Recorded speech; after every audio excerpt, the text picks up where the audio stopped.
मामा कब तक आएंगी? ये ताया जान ने मुझे हलकान कर दिया है। अब क्या हुआ है? हर 2 घंटे बाद इन्हें भूख लग जाती है।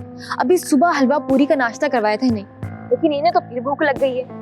6 पूरियां खाने के बाद इन्हें फिर भूख लग गई है। तो बना दो ना कुछ। मुझसे नहीं पकाया जाता। वैसे भी बिरयानी और पुलाव की फरमाइश कर रहे हैं, अब फिर बोलेंगे कि मीठे में भी कुछ ले आओ। अच्छा, तुम परेशान मत हो। यहाँ पे ना भाभी ने बड़ी अच्छी बिरयानी बनाई हुई है। मैं इफी के हाथ भिजवाती हूँ। ज्यादा सारी भिजवाइएगा बस। अच्छा, मैं देखती हूँ कि कितनी बची हुई है। अच्छा ठीक है। और शाम को आ रही है ना आप? हाँ, आ जाऊंगी शाम को। चले ठीक है, अल्लाह हाफिज। हाँ।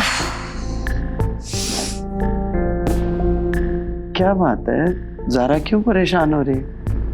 अम्मी, कासिम भाई को ना बार बार खाना चाहिए होता है। ज़ारा बेचारी अकेली है और ढेरों काम, बेचारी बड़ी परेशान हो गई है। तो ऐसा करो कि ज़ारा को यहीं बुला लो, वो दोनों अकेले रहेंगे ना, खुद ही ठीक हो जाएंगे।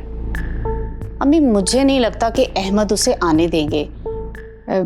मैं सोच रही थी कि कुछ खाना इफी के हाथ ज़ारा को भिजवा दूं। ठीक है, देख लो, बल्कि जाके साइमा से कहो, वो भिजवा देगी। जी, उससे क्यों पूछूं?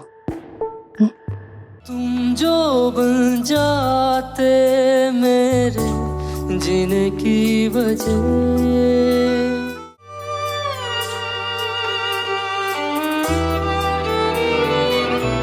तुम जो बन जाते मेरे जीने की वजह।